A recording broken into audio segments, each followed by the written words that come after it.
ain't sleeping till Hollywood, Hollywood. We ain't sleeping. Hello, hello, hello. My name is Caleb McDonald, And it's your girl, Gaelyn Smith. and you are listening to No Sleep Till Hollywood, the podcast where we're not sleeping until we make it into Hollywood. And while we're up, we will be discussing the state of the industry and our place in it. And today, it's about to be Thanksgiving. And so we thought we would, give some thanks, talk about what we're thankful for in terms of entertainment, television, films, all the things. So today's gonna be our Thanksgiving episode. And so to start us all, blah, blah, blah. To start us all off, Caleb, what are you thankful for in the entertainment industry? / why are you thankful for the entertainment industry? Oh, I'm thankful for the escapism to totally like just forget life and escape into some plot structure and the way that people remember like the specific details of a Mhm. universe, but not specific details of their day. Astounding, amazing. And yeah, I love that aspect of entertainment. What are you thankful for? Why are you thankful for the entertainment industry? I think, like you said, escapism is a big part of it. I think being entertained is something that is like American culture, but it's just like society in general. Like we've always wanted to be entertained.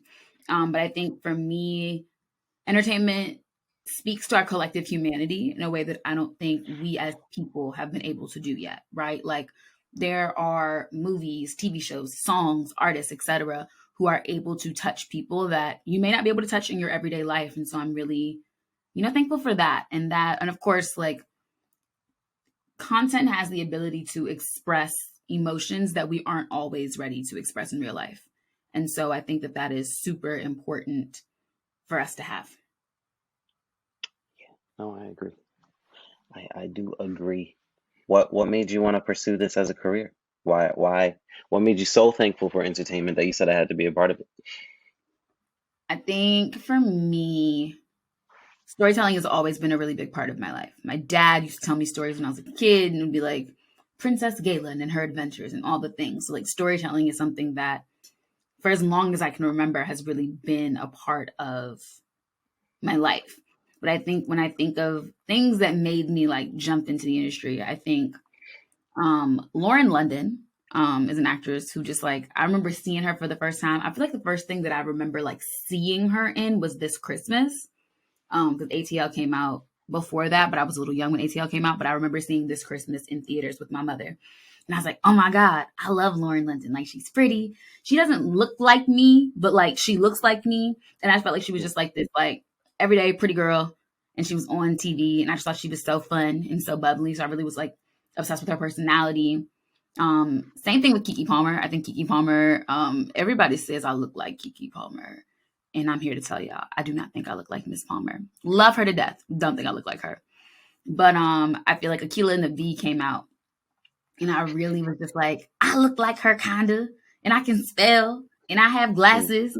She's cool. I'm cool. And so I feel like that was definitely a big one. Taraji P. Henson, she's a DC girl. Love me some DC girls. Love me some DC actors. But like Taraji P. Henson just talked like my mama and all her friends. And I thought she was like the coolest thing on the planet. And then, of course, Princess and the Frog. I was like 9 when that movie came out. And the first time I saw Princess and the Frog, I just remember sitting in the theater and I was like, oh, wow, it's a whole black princess. And she looks like me. And she's having an adventure. And I feel like those are like the things that I look to where I'm like, yeah, this is what made me want to be a part of the industry. Same question. Same question. Um, well, yeah, growing up, I can't stand reality. So when I say escapism, I'm very thankful for it. I'm quite thankful for it. And so when it came to talking with people, listen, it took me some years to understand humanity, but it didn't take me very long to understand like a movie or a TV show. So talking entertainment and hanging out with people be over like a movie or a TV show, Mm-hmm. that was definitely like the bonding experience. As for like specifics in the entertainment world, The first one, well, because I always wanted to be a writer, and that's just because I couldn't draw. Like I would sit in church, and I was given paper, and after a while, like I was tired of my drawings because it was disgusting and it wasn't what was in my head. So I was like, I forget it. I'm just gonna write. Um, and from there, writing was for sure a thing. I wanted to write books for a while, but then in my high school, they put up like a Hall of Fame for people who went there, Mhm. and Damon Lindelof, who's the creator of the TV series Lost and some Hmm. other things. He was up there, and then I was like, wait, I could write for TV. Oh yeah, that's right, that's not real. And so that was like my first, oh, I could actually make a living off of that. Mhm. Which I preferred because that one also had you working with a team, um, and your vision could actually be uh, precise as opposed to whatever people read up on a page. And then what made me want to get into entertainment in the first place was the Joker, that crazy character that everyone knows of. And the reason why is because, yo, people do character studies on this Yeah. character. People like will analyze the depth of this person as if he's walked this earth more than once.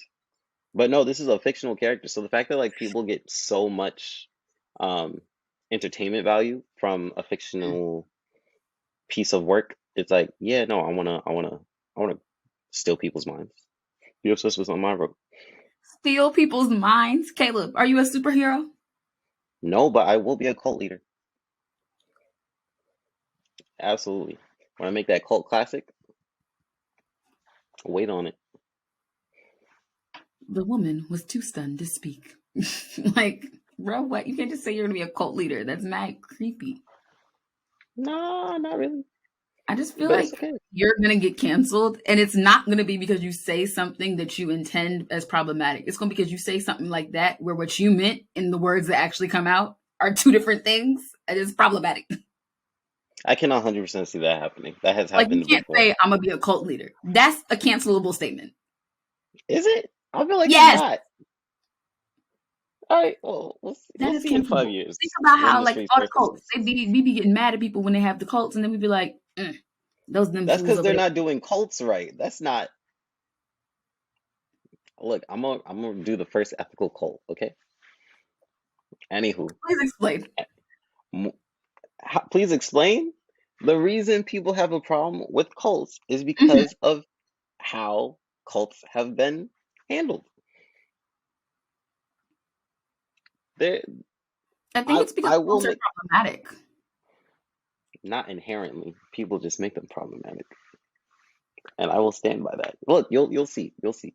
When me and my Moving Calebites rise, you will see. moving moving on. Um, what were some like childhood staples, like things that you watched as a kid that just like ah, childhood? You know, That's a Raven is one of them. that's a That great show. that was that was a sister on TV. That was family watching that show. Had the little brother, had the sister dynamic. Like the dynamics were perfect. The Mhm. the schools were, yeah, no, that's a Raven was definitely one. Law and Order SVU again. Should I have been watching that as a kid? Absolutely not. Especially when kids are like half the victims. But that was a show that I grew up on, and it had me looking at the world very differently. It definitely made me more guarded. Uh, Mhm. so watching 15 seasons would definitely have made me a very scared and anxious kid. But hey, that was my show, and everyone knew what was up with Detective Benson and Detective Stabler. So I was good. And then the last childhood staple would have to be Degrassi because that show corrupted my mind Okay, in the hold on, best hold way. on, hold on, hold on, hold on. SVU didn't Hmm. corrupt your mind, but No, no. Degrassi, a very regular, everyday, Yes. that's what corrupted your mind. Yes, because in Degrassi you had these children They were not acting children; they were amok. teenagers. How is that not a child? But like when you say children, that's like 5. Teenagers is Like like 13 victims and up. on SVU. But Right. but no, look, Degrassi was what I was supposed to grow up to be, teenagers. And at least in SVU, it was like criminals are making these bad decisions. Mm-hmm. And in this show, it wasn't clear who's a criminal or who's a nah. It was people making decisions and you watching them play out. Degrassi is Some of one of the them, greatest shows of all time. We don't mhm, talk about it enough. We do not put enough respect on Degrassi, particularly Degrassi The Next Generation, from the right, first season through when like Spinner graduated. Top tier right. times. Elite times. Like that is The definitely one of those shows that I look back to and I'm like, yeah, that was the jam. Like I remember watching that. I don't know if y'all remember like the summer they had when it was like Degrassi Boiling Point with that song. Remember the circus? Baby, Shark there's a in the water. shark in the water. That was the first like mini series moment that I ever like was a stand for. Like I watched it. What was it? 4 days a week for like 6 weeks straight. Like they gave us nothing but top tier content. Like that. They took it off I YouTube. I was disappointed Just though to have the because show. look, they had Degrassi, Next Generation, where Jimmy Brooks got shot, right? And then in this little Wheelchair Jimmy. Boiling Point teaser, you have the tarot death card, and all that happens is somebody gets stabbed in the belt. Nah, I was disappointed. I wanted death. Nah. I feel like there was so much death on that show because remember, what's his name got stabbed to death? JT. Liberty's baby daddy. First of all, Liberty's baby daddy. Let's start there. Why was JT too much going on there? Then you had, well, he didn't die, but Jimmy got shot. Oh, the other girl that got concussed and died in like the I'm first forgetting. 2 seasons. Terry. Oh, Remember she had yeah, that abusive boyfriend, the one who then ended up shooting Jimmy, and he pushed her and she hit her head on a rock and she never woke up. ridiculous. And That this is show what was I'm talking crazy. about. That show corrupted me. Goodness gracious. SVU didn't show nothing. They just did the forensics. And then, of course, you can't forget Ali Bendari in Dallas. Great times. Ali Bendari was the girl. Ali Bendari and Manny Santos. OG hot girls. Yes. Manny walked so Maddie could run. There we go. That's really true. That's so true. But of course, loved that show. I know this person is controversial. I know that he's been canceled. But The Cosby Show, Hmm. that's a childhood staple right there. I've seen The Cosby Show. I've seen the entire series front to back at least 8, 9 times. Hmm. Like I can quote from memory storylines, episode arcs. Like it's not a game. Like I wrote an essay once where I couldn't have like resources, like outside sources or whatever, and I Right. quoted an entire episode from memory. I was like, on Truth and Consequences, Cosby Show, season 4, episode 23. This is what happened, and this is why it goes with my point. Like I love that show. It is one of my favorite shows of all You time. had It's it. one of the best shows of all time, I would say. I also would like to add Full House. Full House was like the first Full show that I House. was being obsessed with. Because, like, y'all remember, like, we were a little young for these shows, but if y'all remember Nick at Night, when Nick at Hmm. Night used to be like it used to be adult programming, but it was really just shows that our parents watched. It wasn't that it was Indubitably. adult, it was just like old shows. And I used to love Nick at Night. I would stay up like on Saturday nights and just watch Nick at Night all night. And I love Full House. Full House was one No. of the best shows ever. One of our professors wrote on Full House. You know who I'm talking about. G? Me Cute. Yeah. Okay. Yeah. Yeah. He wrote on it for like Right. 4 seasons. Because he wrote on that and then he wrote on Different World. Hmm. And then he also wrote Princess and the Frog.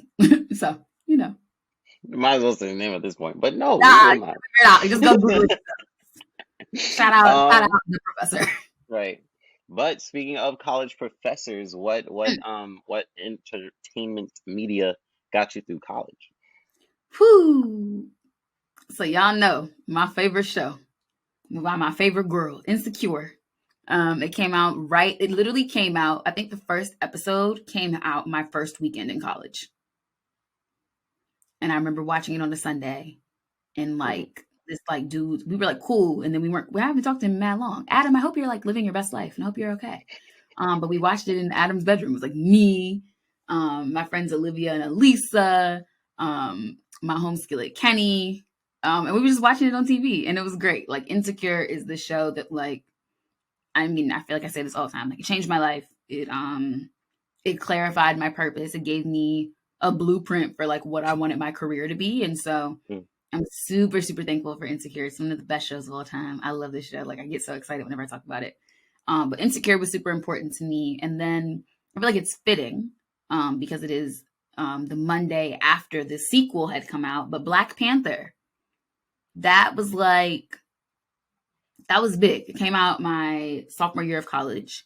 I'm not going to tell the full story because we're about to shoot another episode about Black Panther. So I won't tell the full story. But like the first time I saw Black Panther, like I was in the theaters like, wow, like this is Black people. Like a Black man wrote this. A Black man is directing this. Like all of these Black people are in this movie. And this is a multi-million-dollar budget movie that is just like out in the world and has this whole like universe. And it just was like, it was the coolest thing on the planet to me. Like I remember like I cried. It was big boohoo happy tears. Like I was just like, whoa, like I don't know. It's like one of those movies. I think that and Princess and the Frog are movies that make me feel like a kid. Like I feel like I remember like baby Gaelyn saw Princess and the Frog and was excited. And Black Panther was like the first movie that made me feel the same way I felt the first time I saw Princess and the Frog. Like it came in my sophomore year of college. Whole lot was going on. I didn't know why the fuck I was in drama school anymore. Like it just didn't make sense. And I saw that movie and I was like, this is why I'm in drama school. Like this is it for me. Like this is what we're doing here. And so shout out the late great Chadwick Boseman.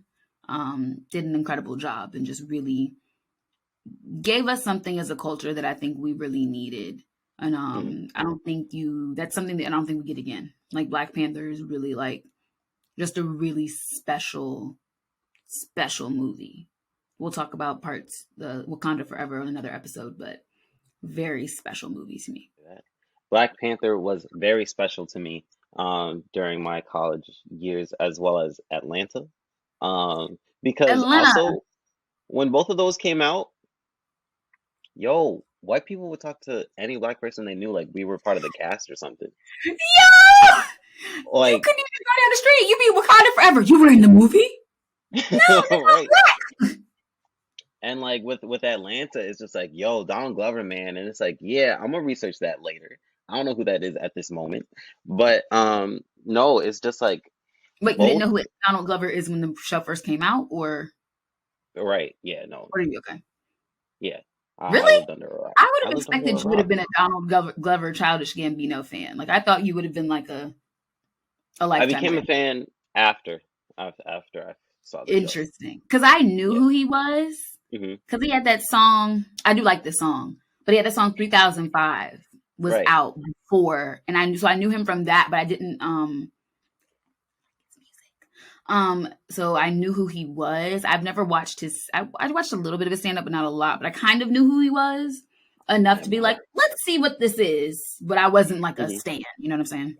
I'm not a fan of his stand-up. But that's a different conversation. Another conversation another day. I would say we should do an Atlanta episode, but Gaelyn Drew Smith, am not going to watch the other 3 seasons of Atlanta that I didn't watch. I'm sorry to tell you guys. Caleb, Caleb, you could do a solo episode with our friend Dylan, who also loves Atlanta, and then y'all could talk about it. And there y'all can hit that because I ain't gonna sounds watch like an episode. But no, so like that's the thing with Atlanta too. Like Atlanta then helped me find out about Donald Glover / Childish Gambino, and like just seeing everything that he's done. Like that was something for me that was like, that's why I'm in this. I want a diverse career just like his. I think about Atlanta. Sorry, I don't want to cut you off, but I think like because Atlanta and Insecure came out the exact same Sunday, right? The first weekend of my freshman year. Like I watched them both that night.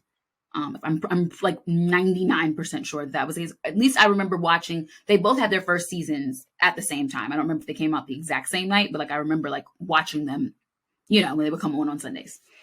And I think there's something to be said for like in 2016, we were like in this kind of like renaissance of Black TV, but like two of the biggest shows of 2016 were by Black artists who were writing, acting, and producing shows that they were number one on the call sheet for. And that they Right. are two of the greatest shows of the last decade. There was a list of 100 top TV shows that I had read a little while ago, and both shows were in the top 40. I think Insecure was a little low in my opinion. It was like 30 something, and then Atlanta was number 9. But like, that's Which is crazy. a little high in my opinion. A little high in my opinion. I wasn't into. I only watched the first season, and I am not super into it. And as a show, I'm glad it existed. I think for the folks who loved it, I'm glad it existed. It just wasn't my cup of tea. But I think that is crazy to me that like that was the same time. Like that happened. Right. Both shows happened at the same time. Like that's crazy. Does Atlanta have Emmys? I feel like both of them are criminally like under Emmy'd. I feel like Atlanta definitely got an Emmy. I feel like it has not. I know they both had nominations, but did they win? Right. The nominations are definitely clear in my head. I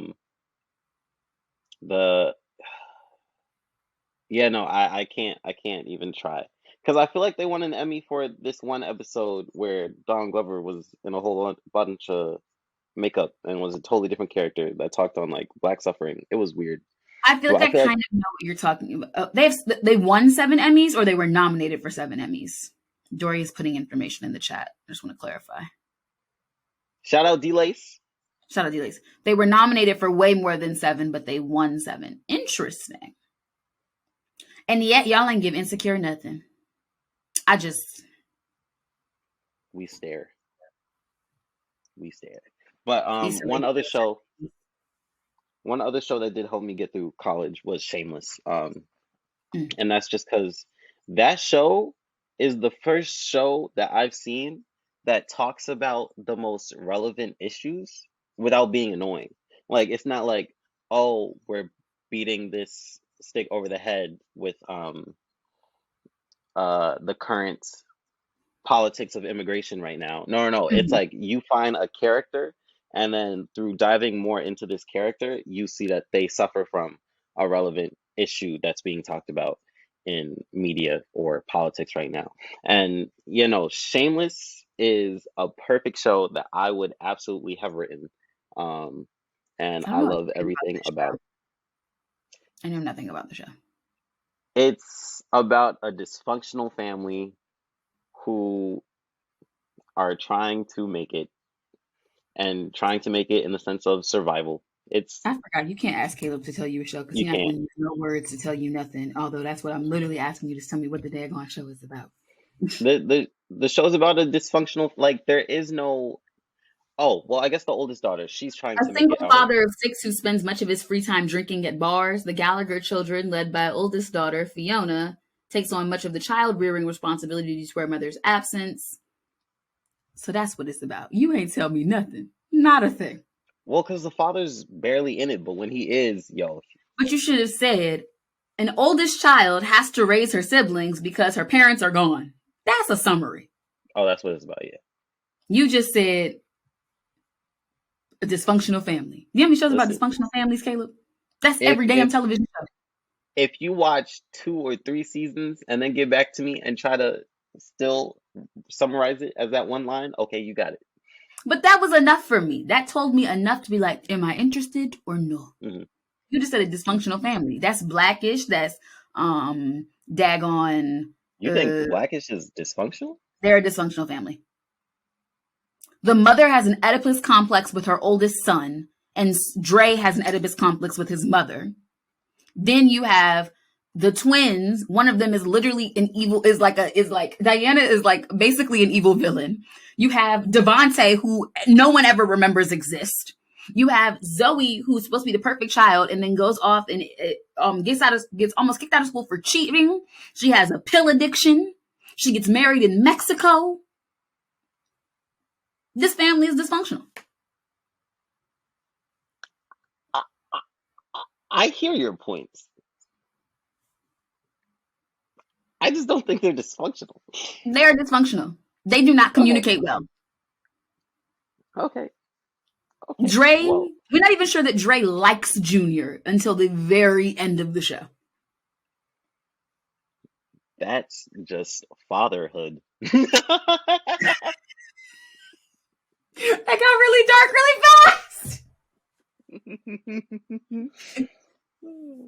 Oh God, that got really dark really fast. The name of the episode is now Daddy Issues. My daddy warned me about men like you. He said,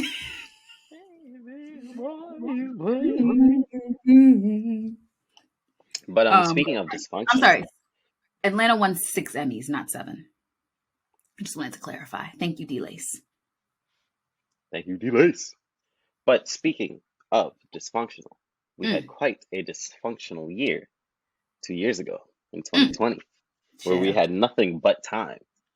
I know you binged something. We had nothing but time, and also there was very little new TV. So what were we actually watching? Like, I had to ask my dad. I was like, Dad, what did we watch in 2020? Like, I don't remember. And my dad and I were watching New Amsterdam. I had started watching it for a class project because one of my acting professors was a casting director on New Amsterdam. Like, he cast a lot of the stuff on there. And so I had started watching it because he had said something about it. And so we watched the first 2 seasons of New Amsterdam. And I really enjoyed it. I think their final season is now. So I'm going to probably wait till it finishes and then binge the rest of it because I really enjoyed New Amsterdam. Kind of sad that it's going off the air, but I also wasn't watching it. So, you know, I'm part of the reason, I guess. But my dad and I watched, don't shake your head at me because you know one thing about me, I'm going to support television. If it's a Black show, I'd be watching it. It'd be you where I'd be like, have you seen this? And you're like, no, I don't do X. So therefore I haven't seen the show about Black people. And then you want to talk about Black content. Touche. It's like I was saying. But then my dad and I watched a hell of a lot of Shark Tank. Like, I don't know if y'all remember the pandemic, but I feel like Shark Tank used to come on for like 6 hours a day. Every single day. And me and my dad would just be sitting there watching Shark Tank. We had no interest in starting a business. None of it. We just were watching Shark Tank all day, every day. That and Family Feud. I watched a lot of freaking Family Feud. I still watch Family. My dad and I can't watch Shark Tank anymore, but like we still watch Family Feud like at least one episode every day. Because you know Steve Harvey, kind of funny. So yeah. Well, Steve Harvey's one of my favorite comedians of all time. That's a different conversation, but like one of my favorites. But that's what I was watching in 2020. What were you watching in 2020? Well, yeah, my family and yeah, we definitely started the Family Feud binging then. Yeah, and it's still on every day, which is very It's like funny. it's addicting. I think especially because like Jeopardy fell off so bad that now it's just like you want to watch a game show, you finna watch Family Feud. Guess them answers right or wrong, you know. But no matter what, good answer. Good answer. Good answer. Good answer. Steve Harvey be killing me because he'd be like, "Good answer, stupid." Like you Right, could just tell he's calling you all types of stupid. right. He's like, "What you? Okay, Like what you said? Okay, And let's then see when- what's up there. And then when it is up there, nah, that'd be funny. He'd be like, "All right, I was wrong. My bad." In 2020, the show Dave had came out, and that's a show that, yeah, no, I bought the first season because yo, let me just say right now, if I there's do one like thing I want to do, if there's one thing I want to do, and like all of my entertainment, it's make people cry, bro. Like, I will absolutely create a rom-com that goes on for 10 seasons where we know these two are destined for each other. And it'd be a slow burn too. Like I'm talking 5 years, they just be good friends. The 6th season they start, you know, 7th season, 8th. That's too long. And then last season, what happens? Death or something. Like I would not let the couple get together just because I want to just make feel people like when a cry. show takes that long to build out a relationship, I don't care anymore. Oh no, but that's the thing. You won't care for the first 5 seasons because they'll be friends who barely even interact. But then they start interacting season 6. I'm crying. Yo, I'm That's too telling you, long I to just want to burn. make people cry. Anywho, Dave did a perfect, a perfect job of that. Another Don't finish man telling me about was Dave because you born. know I'm still in season 1. So don't Yep. don't spoil it too much. I'm still in season 1. But It's a good this, show. It's just not like it's a good show that I enjoy every time I turn it on, but it's never like top of my mind to turn on. yeah. And in general, I feel like that show does have a lot of the same mission statements as my TV would do. And he was born on March 15th, you know, gotta help out the Remember when you Ides made of me March watch that twins. show? You made me watch the wedding episode to make me cry, and it didn't work because I just like, this is great, but I have no investment in any of these characters. So it was But it beautiful. sparked something. It It was was beautiful. beautiful. Speaking of beautiful, then I And also watched Love Life, because I that came started out in that. 2020. And that show, oh my gosh, will have you rethinking everything. Did you watch all Um, of it, or did you only watch like the black guy season? Because I started it like the first episode with the white girl, and it was hmm. cool. I enjoyed it, but I have not gone back since to watch the second Well, episode. I did watch her season because that was the only one that was out in 2020. Okay, Because his season came out in season 2. But got yeah, no, I loved both of those seasons. It was very touching to me.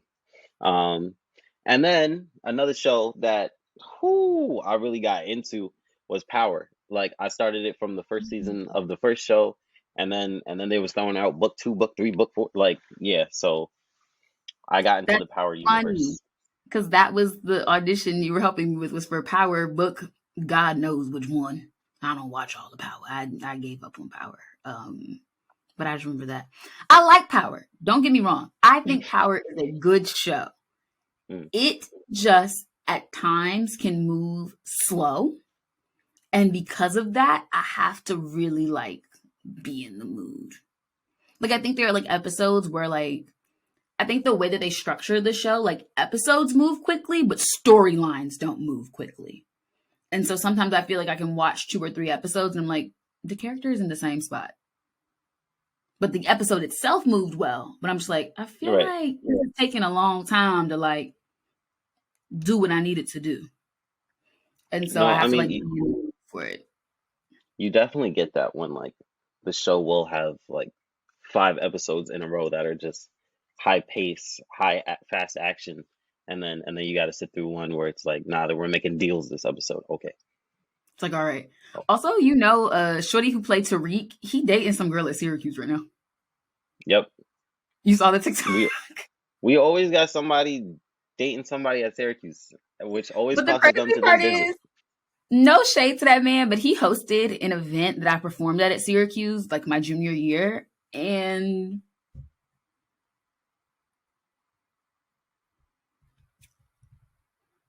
reading No is shade to that man. fundamental. That's all I'm going to say. Like, he was very nice. I remember he was very, very nice, but they should have let me host that one. But as opposed to reflecting back on our college days, now that So we long are both ago. So long ago. graduates, so long ago, So many what's years. airing now and inspiring currently? Well, I know you love this show as well. But the show that is keeping me alive, I use dark comedy now, and so this is a phrase I've been using, but like the suicide prevention show is Abbott Elementary. Abbott, that's really dark, I know. I be calling everything, I'm like, the suicide prevention show.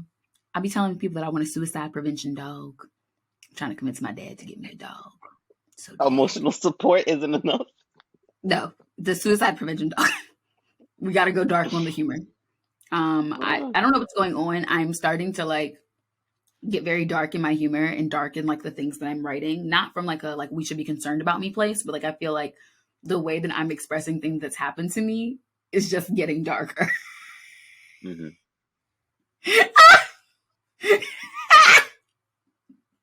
The that name laugh. of this episode is now Suicide Prevention Episode. People are gonna click that and be like, what is wrong with Gaelyn and Caleb? I was gone for 3 weeks and now. The thing is, I feel like if people did see that title, they would just automatically assume that it was because of me. So they'd be quite surprised when you say it. Doria said she has vetoed the episode. But no, like, we're not gonna lie, like Abbott Elementary is not doing the Lord's work. Right now I would say that Abbott Elementary is the president of the United States. Our moral center comes from Janine Teagues and the teachers of Abbott Elementary. I can second that. The more, I don't know what else the we're more. supposed to do. I don't know what else we're supposed to do. That show is, again, another example of a Black person creating, writing, producing, starring. Like, that's fire in itself. You know what I'm saying? Like, I think that's so dope that we are, like, alive at a time where we see it. And not only have we seen it, like, once, but we've seen it, like, 3 times, 4 times. We can look back in the 90s and see. I mean, technically, that's what Bill Cosby did with a lot of his content. But, like, we are seeing it continue to flourish and exist. And so I really love that. But Abbott Elementary is, like, it's such a smart show.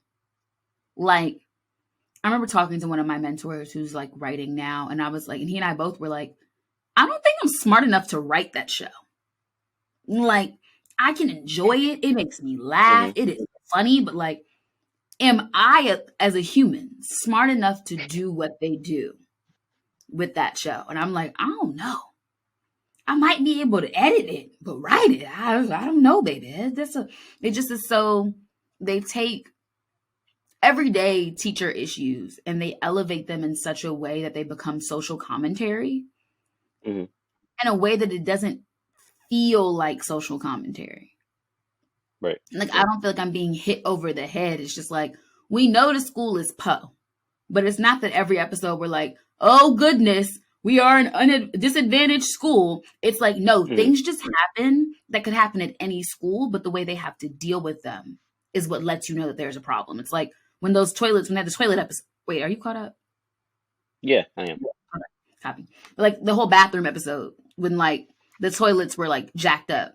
And it was like school district was like, oh, well, you still have one working toilet, so we're not going to come out till next week.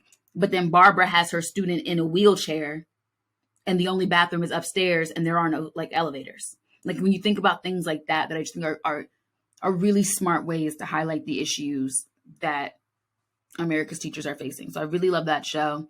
I am also really digging and inspiring Sex Lives of College Girls. I'm so excited. It comes back on this, I believe, the week that we're recording. So I think by the time this episode airs, 17th, like I believe, out or something like that. But one of the best. Just, it's a great show. It's just a great freaking show. Like, it's smart. It's funny. It's female led, which is something that y'all know me. I love a female led show. And diverse in how it's being led. But I really, I just really love Abbott Elementary. I mean, I'm sorry, Abbott too, but Sex Lives of College Girls. Very excited for that to come back on. And then I'm watching, well, we'll talk about this when it's my now watching too, but like Patriot Act by Hassan Minaj, I think is a fantastic show. Really smart, really well written. I think Hassan Minaj is one of the funniest comedians working right now. Like he is my fave. And so I really love him. But what is inspiring you, Caleb? What's getting the juices flowing, as they say? So Abbott Elementary, definitely, because it does remind me that there are shows that could have, that annoying little moral message, but without being annoying, without being so blatant. It's just like, no, the character learned that. And if you're learning that too, that says more about you than the show. It's like the softer version of Full House. Right. Because Full House, they would learn the lesson, but then Danny would come back and be like, now, Michelle, it's important that you don't just walk away from people and not let us know where you're going. And you're like, yes, yes, Danny, I understand. Versus like, there's no recap in Abbott. It just happens. They learn and you catch it or you don't. Right. And then it builds stronger bonds too. And that's always, like, oh, look at my favorite characters getting along. Another show that is inspiring me is a Black Lady sketch show. Because show. Well, I mean, talks about it, but I enjoy the idea. I was like, I said that, and I was like, Gaelyn, you don't even watch the show like that. Like you said, that's like it was so deep. I'm like, I enjoy what it stands for. No, because I would agree. Yeah, Every season they do get better, and to have a sketch show that's not SNL is peak. I also enjoy that Dan Michael Che. That one is funny. Though I gotta say, between the two, a Black Lady sketch show is my favorite. Michael Che has his And own sketch show yeah, it's two on seasons SNL. in. Correct. It's So called when that does Dan he do Michael that? Show. Because he on SNL 75 weeks a year. Well, because that Dan Michael Che is like 6 episodes a season. But he still got to film it and write it at some point, and he is on SNL 67 weeks a year. Well, it's once every other week, and they do always have that break, like during the summer, I think, right? You're right. You're right. In my head, Yeah. SNL is literally always on. I don't know what. It No, just is yeah, it's always on to me. that's what it feels like. But no, they Also, get did their you little watch breaks. SNL this week? Speaking of SNL, did you watch SNL this week? I watched the monologue. I did as well. That's all I watched. Well. I watched Yeah. like maybe like 2 sketches afterwards, and then I saw Black Star was on, so I stayed for Black Star. Which again, I'm problematic for that. I've never claimed that I'm not problematic. But yeah, it was interesting. I have interesting takes. Wait, problematic for watching the episode? Oh, I'm problematic for watching the episode. Absolutely. Oh, because of the host? Yeah. Oh, I see. Yeah. He could do so much better. But it's like he's funny sometimes. Like he be right and he be funny sometimes. But then when he be problematic, 100%. It's like when he's problematic, you're like, bro, why would you even say this? Right, like, bro. Like that's the type of stuff that makes you take like 5 steps to the left and be like, Lord, don't strike me with lightning. Just. But then he gets you with the good stuff, and it's like, oh yeah, I mean, and yo, SNL be letting him get away with a lot, cause like, yo, when he the only person who's allowed to say nigga on TV. Have you noticed that? only, cause he be using it. He be saying nigga every time. You're like, bro, did you just say that on SNL? And then he be smoking that Darren cigarette. He killing me. So, I was going to the store and, like, bro, you can't even smoke indoors anymore. It is 2022. But they be letting this man get by. Crazy. You know, he is problematic, though. Yeah. I'm sorry, I cut you off the middle of your answer. Just when you said, like, because, yes, I am not necessarily a fan of a Black Lady sketch show, but I would like to see it win an Emmy over SNL just so I can see the shock, the distraught, you know what I'm saying? I'm gonna live for that. Yeah. Day. And the last thing that is also inspiring me at the moment is stand-up comedy, like seeing people be funny. I need to be doing that. So, it gets me in the mood for it. It's not the mood, Caleb. I need us to go out of the mood and into the practice. We're getting there. I dare you to go do an open mic before the end of this year. I double dog dare you, because I've done one this year for comedy. So you can't even be like, but you, nah. I double dog dare you. That's crazy. We'll see what happens. Podcast, you've heard it here first. If Caleb doesn't do it, Caleb is I was going to say, like, Caleb's pussy. I mean, I'm not wrong, but you heard it here first, guys. Gaelyn, question: do you have any teachers or professors that you're thankful for that taught you about the industry, spoke life into you, your career choices? So many. That was such a hard transition, and I literally am like, I don't even know how to like finesse that one. I got a couple. Shout out. I'm gonna start first with Black women. I love to start with Black women. So my acting teacher, Love, Jerry Nicole Love. I've been taking class with her for, I guess, almost 2 years now, essentially. Yeah, almost 2 years, if not 2, going in 3. I don't even know. It's been a second. Let's say that. But just really appreciate her. She has really helped me in the last quarter of this year to define like what I want my social media presence to even look like. Holds me accountable for creating the content and checks in on me and be like, did you do X, Y, and Z? And just has been like really helpful in terms of helping me to understand acting in a modern context. I think drama school still teaches it as developing these characters that are outside of yourself and disappearing into the character. And like, yes, if you're playing the Joker or you're playing a person who existed, like a Harriet Tubman or something like that, there is that disappearing into a character. But I think so much of television now is a lot of people playing characters that are similar to them, right? Like a lot of the shows that are out now that like I'm going to be called in for, the characters are not dissimilar from me, right? You're talking about a lot of these shows that are taking places at colleges. A lot of these shows where people are working as waitresses, something I've done, things that I've done where the character, it's more about finding where the character is different from me so I can make sure that I'm highlighting that and being true to it, but it's not approaching characters as different people from me. And so I really have appreciated her on that. Cedric Bolton at Syracuse, he is in the Office of Multicultural Affairs. He does poetry programming for students, but just somebody who's like always been a fan. Like he's just been a fan of me since like day one I got on campus. And like, I just appreciate him just being like, has just held it down in ways that people will never know. And is just there for students in ways that he doesn't get the respect for, but I really just appreciate what he has done in my life in that way. My professor, Katie McGurn, I love me some Katie. Katie's just great. Katie has been my research advisor on a number of projects at Syracuse, has really championed for me in ways that have not always happened at school. And so I really just appreciate her. We chat a little or now and then, so I really appreciate her. And then Scooney, shout out Scooney, Professor Schoonmaker at Syracuse, department chair of the TRF program. One of the coolest motherfuckers on the planet, y'all. Like I just think Scooney's mad cool. And like Scooney taught me how to drive a tractor, you guys. That was very important to me. I love tractors now. I really have to, you were there. Caleb was there. That's right, because I brought Caleb wasn't even a grad student. I was like, Caleb, you're just gonna come with us. It's gonna be fun. Fun time. We're gonna go to the farm. And I was mobbing on a tractor. And it was a great time. But Scooney, another professor who has really spoken life into me in a lot of ways, is the biggest fan of Chasing Viral, next to my father. Just gave us so much money to make that proof of concept. Just so much money. It was just ridiculous. But just appreciate his belief in me in that way. Caleb, same question for you.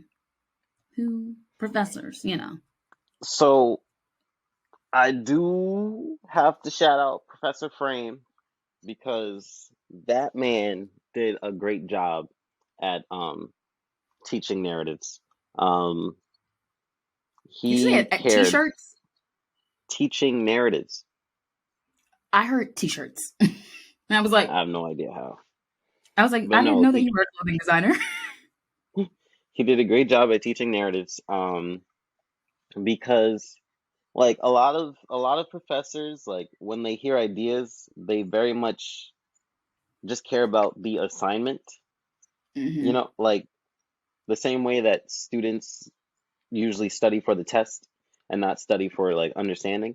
A lot of professors, they were very much assignment oriented as opposed to understanding oriented.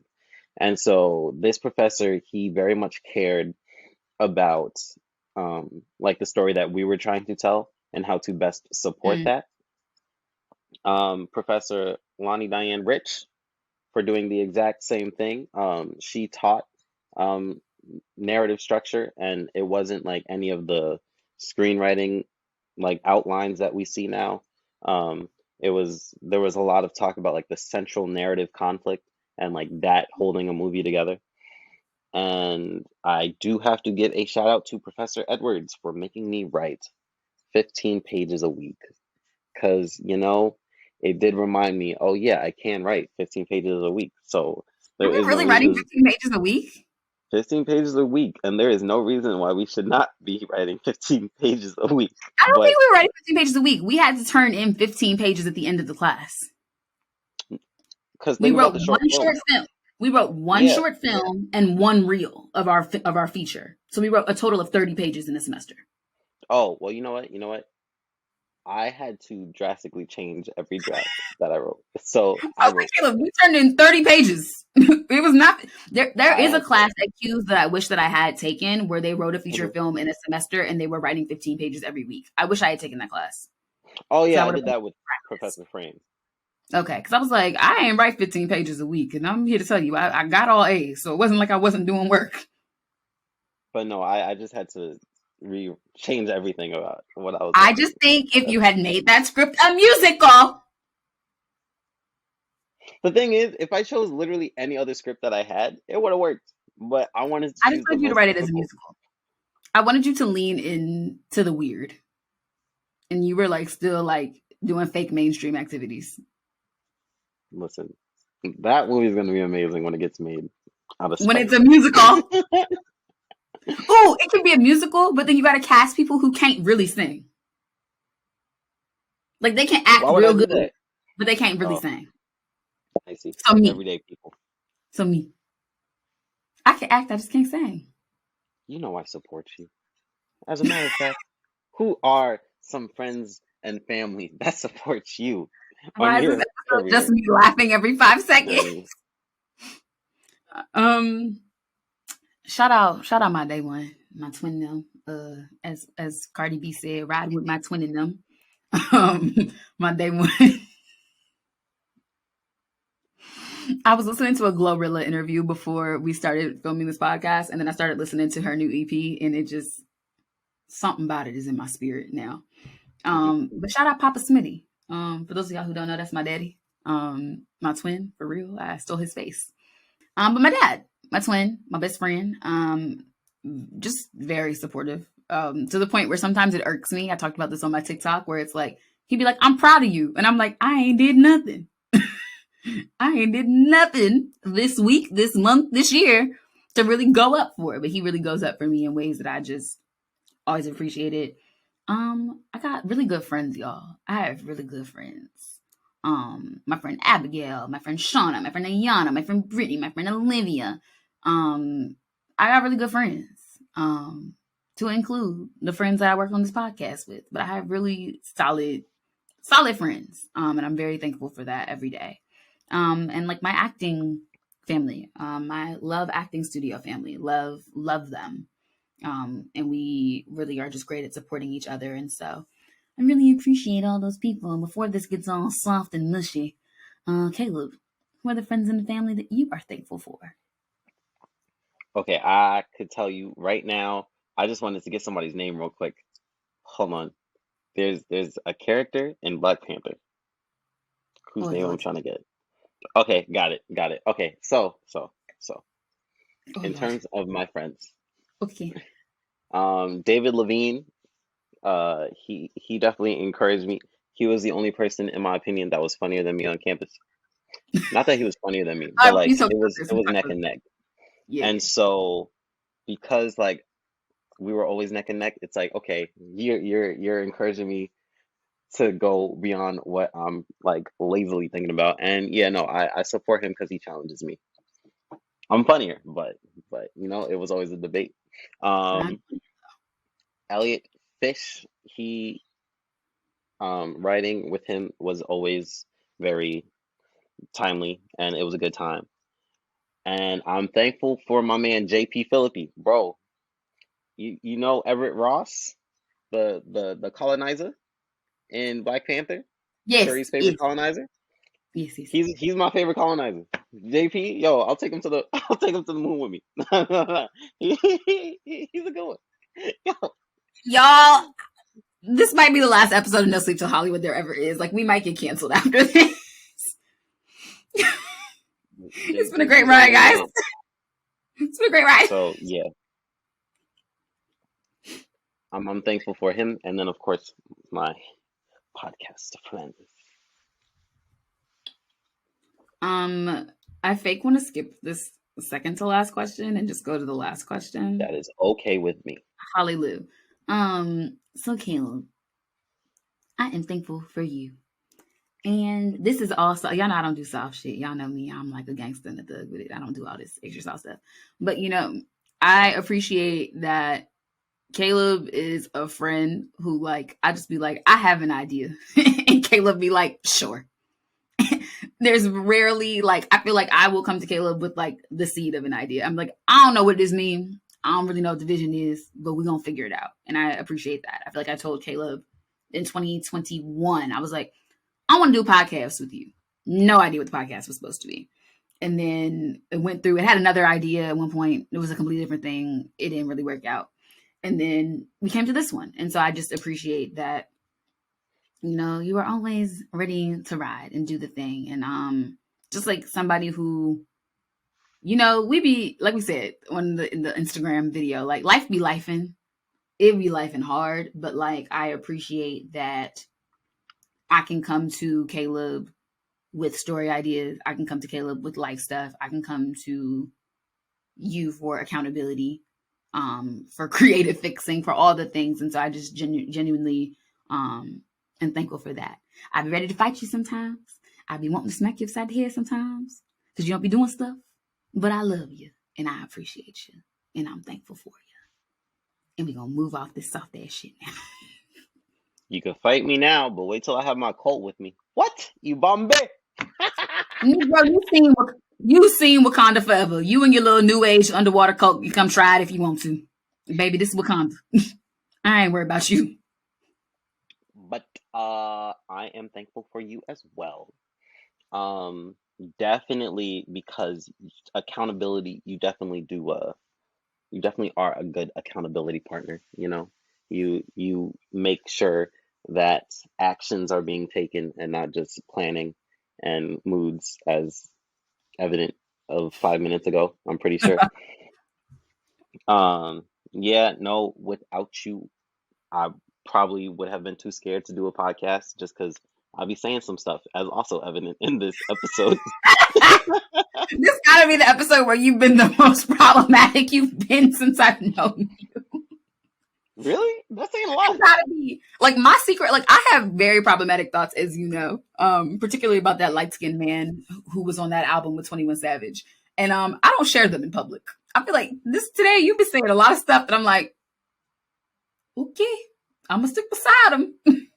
Well, listen, I am thankful to have started this podcast with you, and yeah, no, you also help me. Because where I will help you feed into a delusion, the yin and yang of us would be Yeah. you stopping the delusion. You being like, okay, but like reality for a second, like, come on. So as a Pisces, I do appreciate those reality checks, and I am very thankful for you. Yeah. What's the heart that y'all was trying to teach me how to do that time?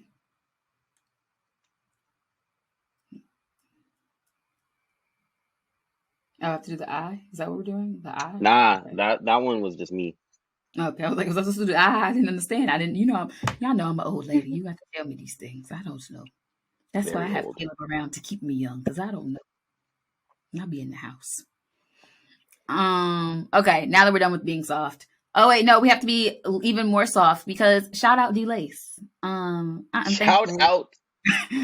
I am very thankful for D-Lace. She's not gonna like none of this, but shout out to D-Lace. We are very, very thankful for you, and all that you do on the front, the back, and the side of the podcast. Genuinely are very, very appreciative of you. She's been making us sound like we know what we're talking about all year, and very much appreciate her and her contributions to the gang. Very, and we are also thankful for Lewis, our editor. Yes.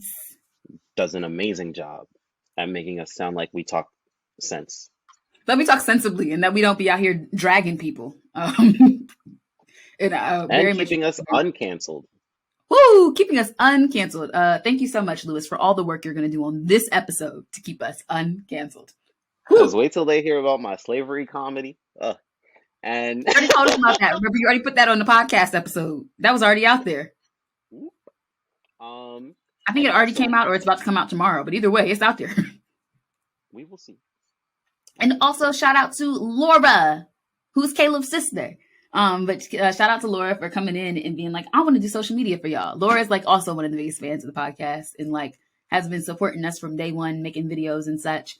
And thank you so much for coming on the team and giving us, content to post on the pages. The page. Y'all know what I'm trying to say. But thank you so much.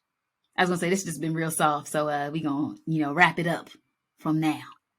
Right, because at this moment, I can't tell you what our good amigos' social medias are, but I can plug mine, and that's Mhm. at Caleb Subtitles on anything with an at symbol. And you can follow me, Gaelyn Smith, at G Smitty with 2 T's and 4 Y's on anything with an at symbol. And of course, make sure you follow the podcast, the production company, the lifestyle at No Sleep X Prod. And this has been the Thanksgiving episode of No Sleep Till Hollywood. Thank you Yeah. for listening. Good morning, good Good afternoon, good afternoon. evening, Good and good night. night. Thank you so much for listening. Bye, guys. Adios.